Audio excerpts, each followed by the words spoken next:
Question in the vertical circle वो आपने कर लिया था घर पे जाके एक बार कि नहीं?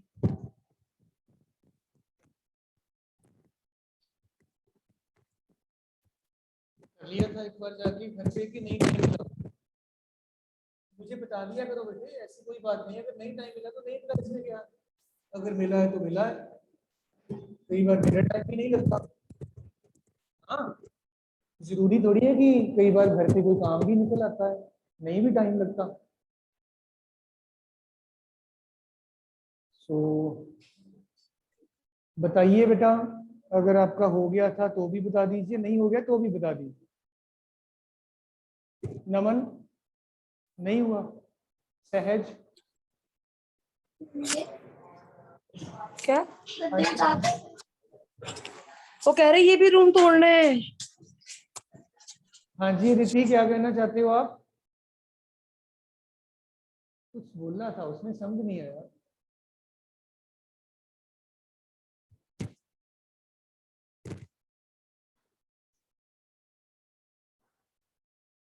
नमन बेटे बताइए कहां से स्टार्ट करें रिवाइज करना? No preferred area. Sir laws of motion से करवा दो। Laws of motion? Yes sir. कौन बच्चा बोल रहा है? सर न्यूमेरिकल्स करवा दो। तो बेटे सारा कुछ ही करना है। पहले ये देखो ना, हमारा जो पहला रिवीजन टेस्ट है उसमें आपके पहले 2 चैप्टर्स आने हैं, तो आई वाज थिंकिंग कि उसमें से थोड़ा बहुत काम करना चाहिए, वहां से स्टार्ट करना चाहिए। बाकी आप बताओ, जैसे कहोगे वैसे कर लेंगे। हाँ, मुझे नहीं सुनाई दिया। यूनिट्स एंड मेजरमेंट से स्टार्ट कर लें, नो प्रॉब्लम, वहां से कर लेते हैं। इनसे भी एक बार पूछ लें बच्चों से, है ना?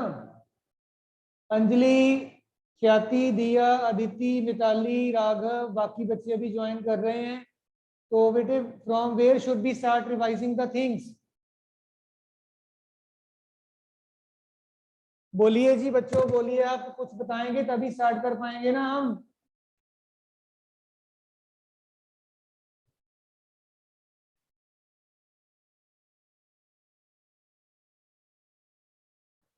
यहाँ तो आपको फिर बेटे ये है कि तैयारी सारी हो गई हुई है, या फिर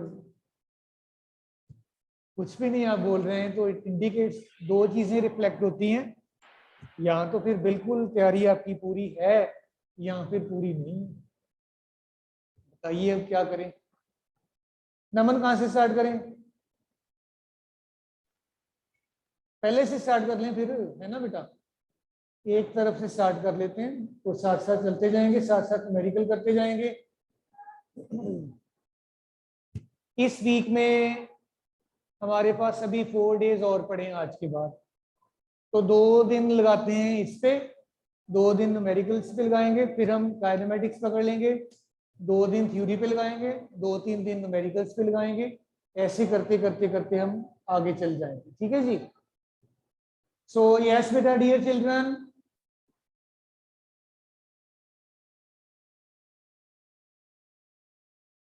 ओके बेटा। So let us begin with the revision part. इसमें हम बेटे सबसे पहले तो हमारा बिगिनिंग पार्ट जो है ये डायमेंशंस के साथ रिलेटेड कंसेप्ट है आपका। आपको बेसिक्स पता होने चाहिए बेटा कि आपकी जो है डायमेंशंस क्या हैं, और डायमेंशनल फॉर्मूला बेटे क्या है, डायमेंशनल फॉर्मूला क्या है, देन बेटे डायमेंशनल इक्वेशंस ये क्या होती हैं, ये सारा बेटे हमें पता होना चाहिए। Then we can further come up with the applications of the dimensions और डायमेंशनल एनालिसिस बेटे। 2-3 बेसिक इसके साथ रिलेटेड एग्जांपल्स लेके मैं चलूंगा बेटे आगे। डायमेंशंस का मतलब बेटे बेसिकली होता है powers to which the fundamental physical quantities must be raised in order to represent the derived physical quantity बेटा। दो तरह की फिजिकल क्वांटिटीज आपके पास हैं, एक बेटे फंडामेंटल फिजिकल क्वांटिटीज और एक डिराइव्ड फिजिकल क्वांटिटीज। अगर हम बेसिकली फिजिकल क्वांटिटी की बात करें एज सच, तो इट इज डिफाइंड एज बेटा that quantity which can be measured as well as which can be expressed in terms of numbers बेटा। आप उसको लिख के रिप्रेजेंट कर सकते होने चाहिए, उसको हम फिजिकल क्वांटिटी बोलेंगे। जैसे लेंथ है, मास है, टाइम है। लेंथ का आप एक मेजरमेंट कर सकते हो, मेजरमेंट करने के बाद आप उसको न्यूमेरिकल फिगर्स की टर्म्स में लिख सकते हो कि इतने मीटर है या इतने सेंटीमीटर है, जो भी है आप लिख के कर सकते हैं। ऐसे ही मास को भी आप मेजरमेंट करके लिख के बता सकते हो कि इतना है, और उसके यूनिट्स इंडिकेट कर सकते हो। And so is the case with the time also. लेकिन ऑन द अदर हैंड बेटा, अदरवाइज अगर हम सोचें कि हम कह देते हैं कि हम बहुत खुश हैं, हमारे एग्जाम्स आ रहे हैं, है ना, तो कितना खुश हैं वो आपकी जो डिग्री ऑफ हैप्पीनेस है दैट इज नॉट मेजरेबल। हमारे पास कोई भी ऐसा डिवाइस नहीं है जिसके साथ हम अपनी जो डिग्री ऑफ हैप्पीनेस है उसको मेजरमेंट कर सकें। और अगर चलिए आप कर भी लेंगे कि चलो जी बहुत खुश हूँ, बहुत अच्छी बात है, तो फिर आप उसको लिखेंगे कैसे? हमारे पास कोई ऐसा पर्टिकुलर न्यूमेरिकल वैल्यू या यूनिट नहीं है जिन टर्म्स में आप उसको एक्सप्रेस कर सकेंगे।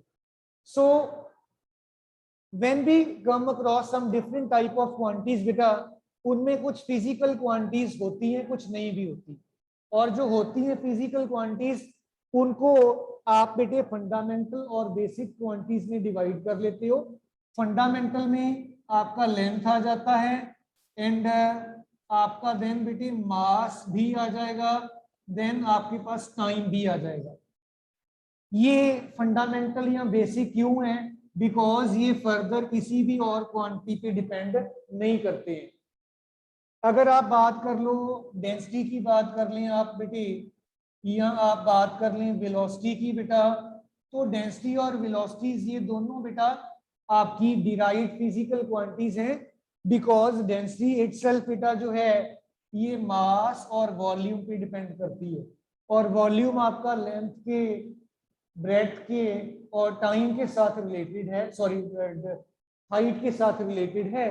तो ये सारे के सारे जो पैरामीटर्स हैं मिलके डेंसिटी बना रहे हैं, या आप ऐसे कह लीजिए डेंसिटी आपकी इन मल्टीपल ऑफ द फैक्टर्स पे डिपेंडेंट है।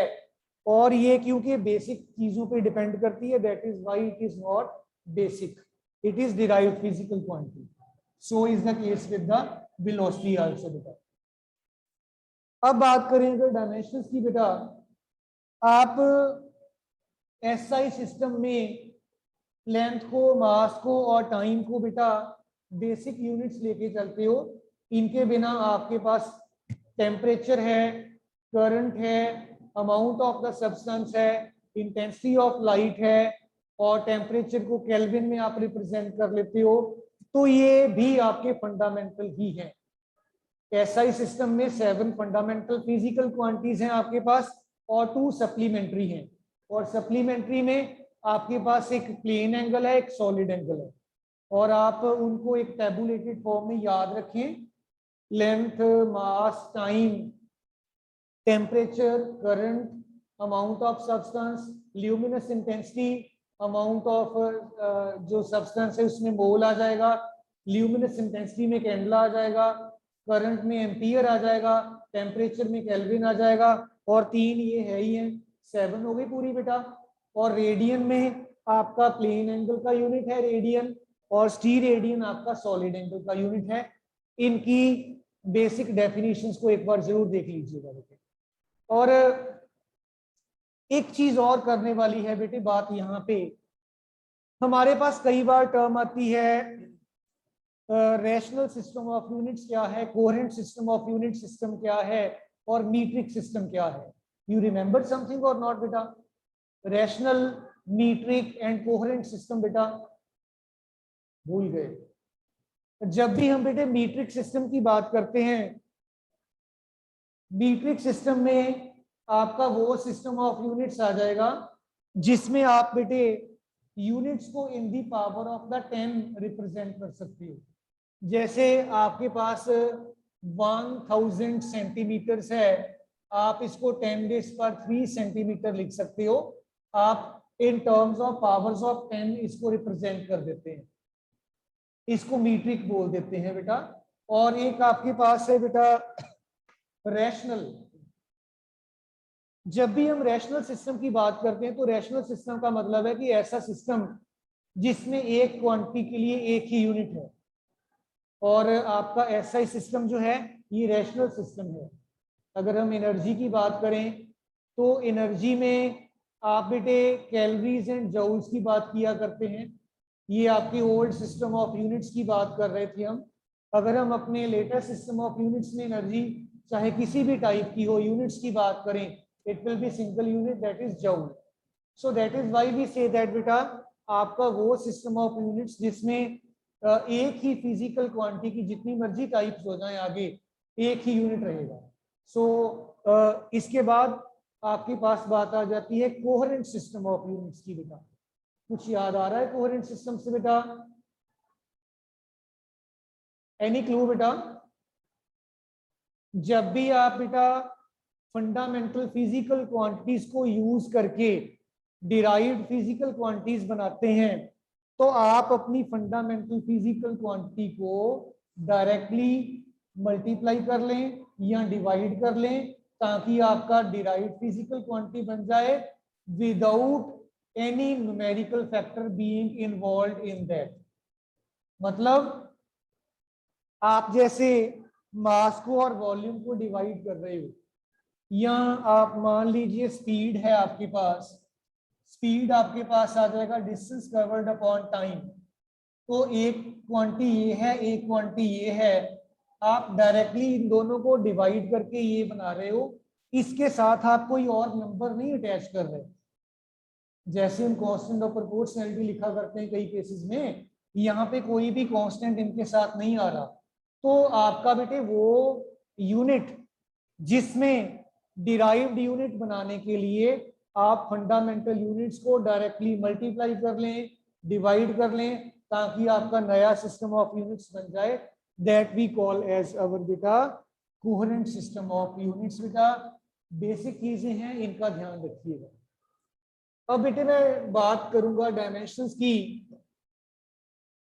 डायमेंशंस का क्या मतलब है, मीनिंग क्या है द टर्म डायमेंशंस का? बेटा dimensions बेटे basically these are the powers to which the fundamental physical quantities must be raised in order to express the derived physical quantity। बेटा जैसे डेंसिटी है, बात कर लें डेंसिटी की। अगर डेंसिटी आपने बोला था जी मास अपॉन वॉल्यूम है, तो मास को आप बेटा कैपिटल एम और वॉल्यूम को आप length into breadth into height करोगे, L3 आ जाएगा।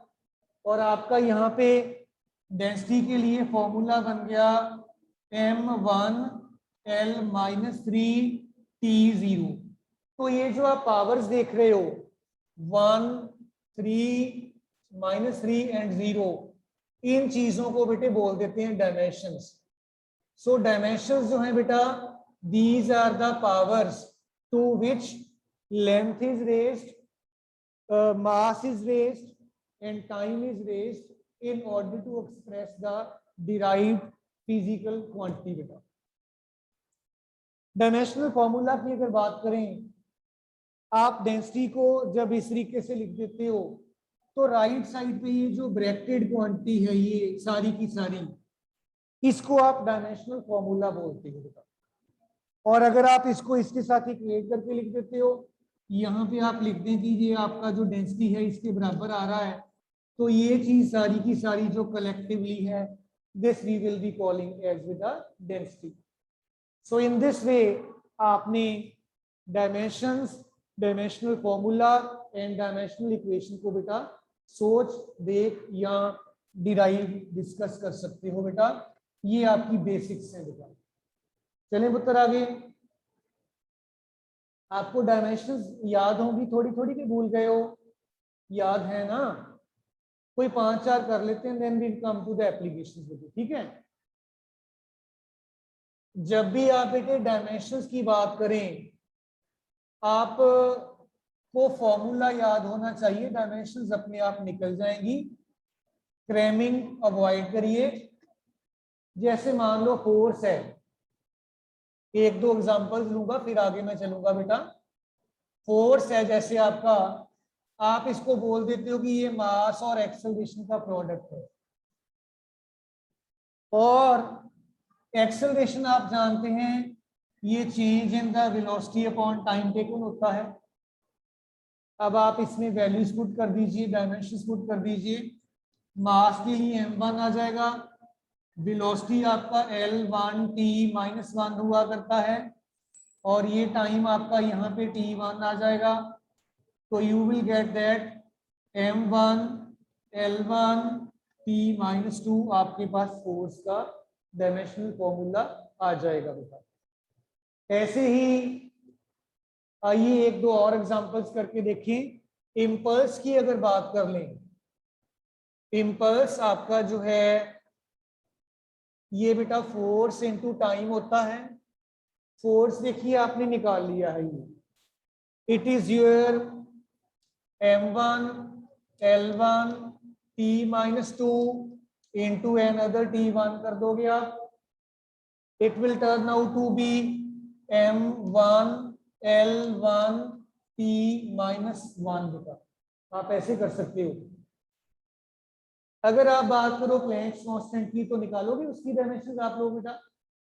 इधर सारे स्टूडेंट्स बेटा, Anjali and right up to Gursimran, सारे बच्चे बेटा जरा निकाल के देखना प्लैंक्स कांस्टेंट की डायमेंशंस क्या हैं। Planck's constant h, Planck's constant आपका h जरा चेक करिएगा बेटे सारे स्टूडेंट्स, किसके बराबर इसका डायमेंशनल फॉर्मूला है। m1 L1 t-1, चेक करिए सारे बच्चे बेटा। प्लैंक्स कांस्टेंट h जो है m1 L1 t-1 ही कह रहे हो ना बेटे सहज? नमन चेक, हाँ जी बढ़िया।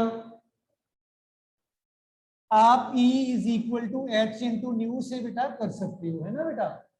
एनर्जी आपका क्या होता है, वर्क डन वाले डायमेंशंस होते हैं ना इसके, और वर्क डन आपका होता है m1 L2 t-2, जरा चेक करिएगा यही है m1 एनर्जी,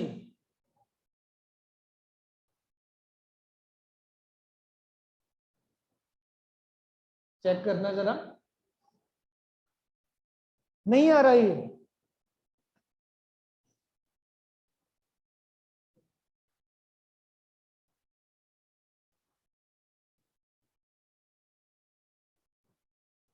हाँ जी सहज ठीक है, आप काइनेटिक एनर्जी से कर लो, पोटेंशियल एनर्जी से कर लो, या वर्क डन से कर लो। वर्क डन में आपका वर्क डन जो है फोर्स इनटू डिस्टेंस आ जाया करता है ना बेटा, तो फोर्स को मैंने L की पावर एक और इंक्रीज कर दी तो आपको मिल जाएगा ये, राइट। और आपको चाहिए है H, और फ्रीक्वेंसी नमन क्या होता है बेटा, डायमेंशनल फॉर्मूला फ्रीक्वेंसी का नमन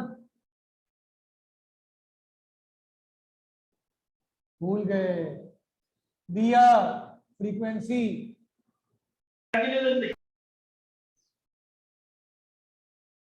हाँ जी बेटे, एनीवन फ्रॉम ऑनलाइन साइड?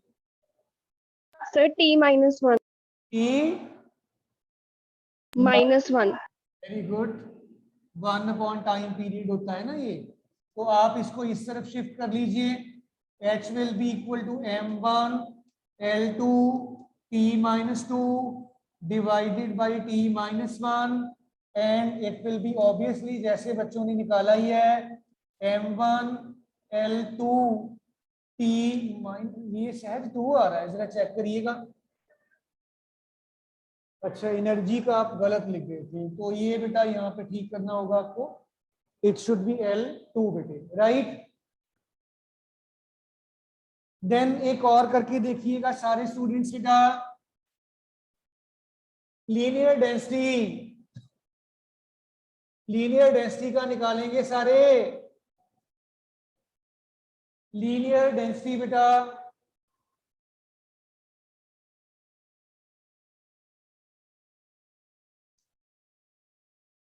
देखो करके पुत्र सारे बच्चे। मिताली, लीनियर डेंसिटी किसके बराबर आएगा?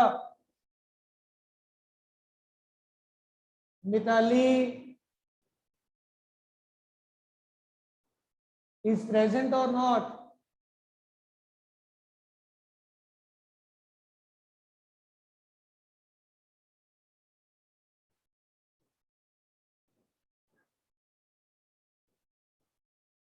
राघव,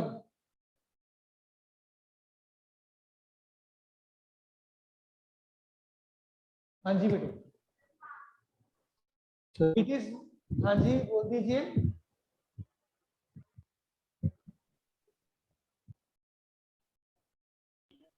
सर M1L-1 M1L-1, बिल्कुल ठीक बेटा। Minus mass per unit length हुआ करता है, तो ये बन जाएगा M1L-1, T0 लिख देते हैं ताकि हमें कोई गलती ना लग जाए, है ना बेटा।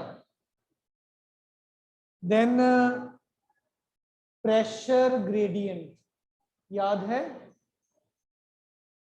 प्रेशर ग्रेडियंट किसके बराबर होता है बेटा?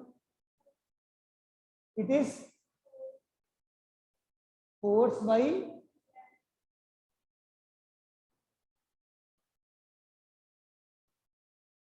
देखो करके,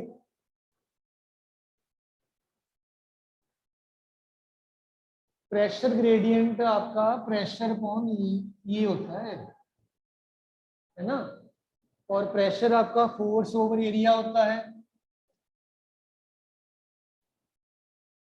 वो अब निकल जाएगा, जरा देखिए निकाल के और बताइए क्या आ रहा है।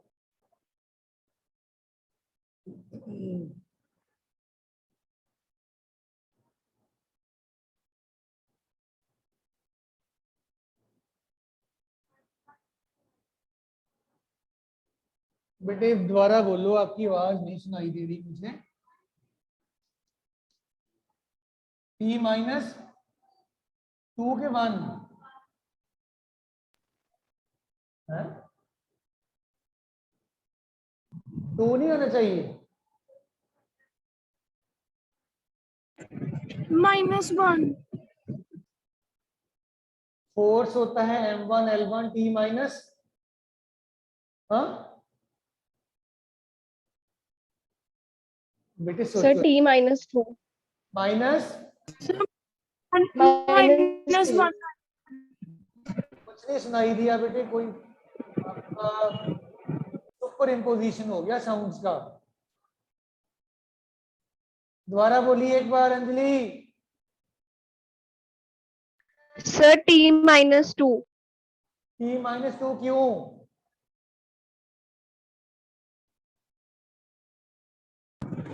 फोर्स भी 2 ही होता है बच्चों, M1L1 T-2 होता है ना, तो ये आपके पास आ जाएगा L3 डिनोमिनेटर में, जब ये ऊपर लेके जाओगे तो -3 + 1 -2 रह जाएगा, राइट। कोफिशिएंट ऑफ विस्कोसिटी ईटा याद है कि भूल गए? ईटा,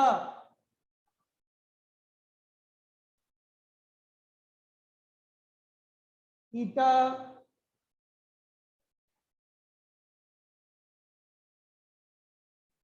यस बोल दीजिए, बोल दीजिए। ईटा का याद रख लीजिए बेटे, वैसे याद रख लीजिए, M1L-1 T-1 होता है, ये बहुत बार आप यूज करते हैं, तो it should be in your mind always बेटा, राइट। एक लास्ट और कर लेते हैं बेटा, rate of flow of a liquid, rate of flow of a liquid, check करिएगा किसके बराबर है rate of flow of a liquid?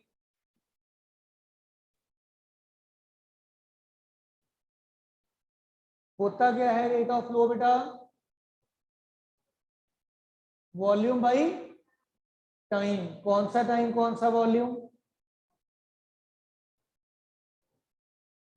Basically it is the amount of the liquid entering per second or amount of the liquid leaving per second a particular tube or a pipe or a tank, etc. So this will be equal to volume per unit time. यहाँ velocity नहीं समझ लेना इसको, ये गलती हो जाती होती है. So L, हाँ जी, माइनस, पक्का, ठीक है, मान गया आपकी बात. एक छोटा सा और करके दिखा दीजिए जल्दी से. दैट इज बेटा कैपिटल जी. सारे स्टूडेंट्स अपने आप ही निकालिए कैपिटल जी के डायमेंशनल फॉर्मूला को वर्कआउट करिए. 1 मिनट लग जाएगा, हो जाएगा इजीली. सारे बच्चे निकाल के देखो कैपिटल जी.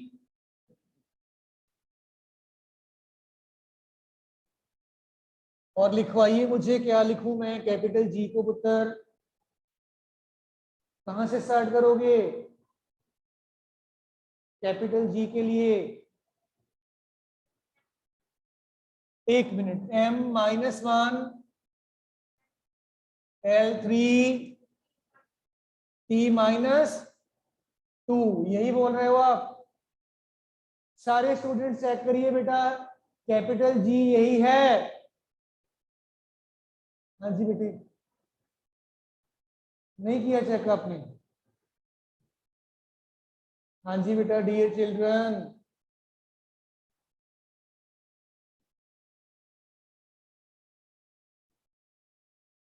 आप यहां से बेटे चेक कर सकते हो. F is equal to G M M upon R square से कैपिटल जी आ जाएगा F R square upon m into M बेटे, राइट?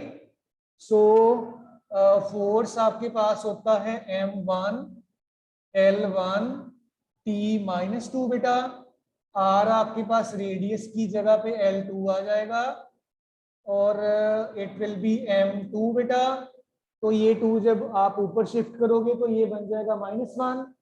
ठीक हो गई बात? L की पावर 1, ये 2, ये 3 हो गई, T की पावर -2 हो गई. तो आपने बिल्कुल ठीक लिखवाया बेटा. चलिए आगे. इसके वेलोसिटी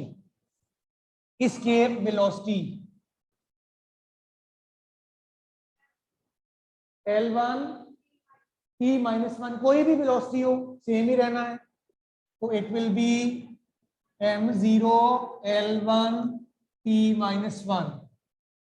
और अगर ऑर्बिटल वेलोसिटी कह दें वो भी सेम ही रहेगा. ठीक है. Angle Naman, angle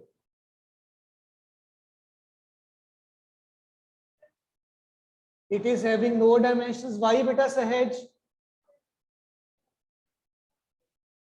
It is upon radius. बिल्कुल ठीक कहा, बिल्कुल ठीक कहा.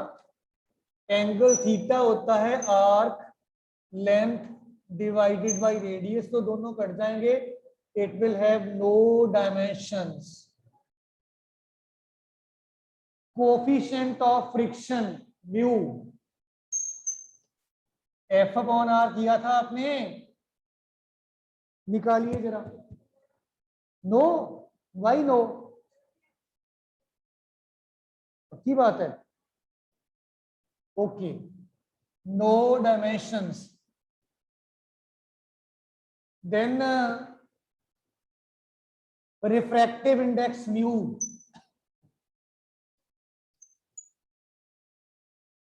Refractive index, it is again no dimensions again और dimensionless. इनके बिना कोई और आप बता सकते हो जिसकी डायमेंशंस नहीं है?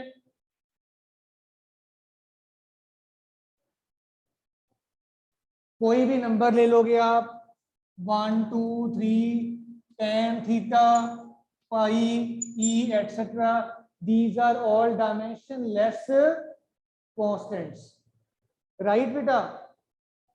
और लॉग का भी कोई डायमेंशन नहीं होता, ठीक है, एक्सपोनेंशियल का भी कोई नहीं होता।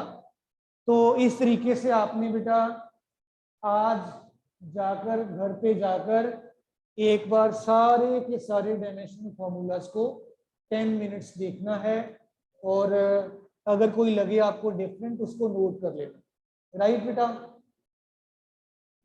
आइए अब इसकी एप्लीकेशंस की बात करें। हमारा जो कंसेप्ट ऑफ डायमेंशनल एनालिसिस है, इसको बेटे हम कहाँ पे अप्लाई किया करते हैं और कैसे हमारे लिए ये हेल्पफुल है बेटा। एप्लीकेशंस ऑफ डायमेंशनल एनालिसिस बेटा डियर चिल्ड्रन, हमारे पास 3 बेसिक एप्लीकेशंस हैं। पहला एप्लीकेशन है to check the accuracy of a given relation. Second है to derive relation between different physical quantities, different physical quantities। तीसरा एप्लीकेशन है to convert a physical quantity from one system of units into another, to convert a physical quantity from one system of units into another, right बेटा। ये 3 applications हैं इनकी, इनको detail में discuss करेंगे हम बेटा। और आइए सबसे पहले टू चेक द एक्यूरेसी करके देखें बेटा कैसे किया करते हैं हम। मैं सबसे सिंपल रिलेशनशिप उठा रहा हूं बेटा। Time period of a simple pendulum T it is equal to 2 pi square root of L upon g ले लेते हैं। We will write that beta dimensions on left hand side। ये आपके पास टाइम पीरियड है m0 l0 t1 आ जाएगा। Dimensions on the right hand side l1 g कितना है l1 t-2 है, इसका सारे का पावर 1/2 कर दें। L1 से L1 कट गया, t पावर 2 का हाफ कर दें तो t पावर 1 आ गया। It is m0 l0 t1 is there. तो आप लिख सकते हैं फ्रॉम इक्वेशन नंबर ये 1 और ये 2, the dimensions of left hand side are equal to the dimensions on the right hand side. Therefore, according to the principle of homogeneity of dimensions, the given relationship is beta correct or not? Dimensionally correct। ये word जरूर लिखना है कि given relationship is dimensionally correct, because अगर यहाँ पे मैं 10 पाई लिख दूंगा तो भी ये correct ही आएगा, है ना बेटा। So ये आपका फर्स्ट एप्लीकेशन है। इसके साथ रिलेटेड डिफरेंट प्रॉब्लम्स को ट्राई करिए।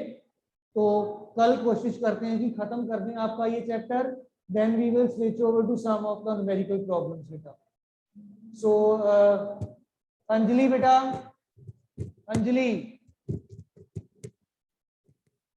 Yes, sir. प्रैक्टिकल आज है,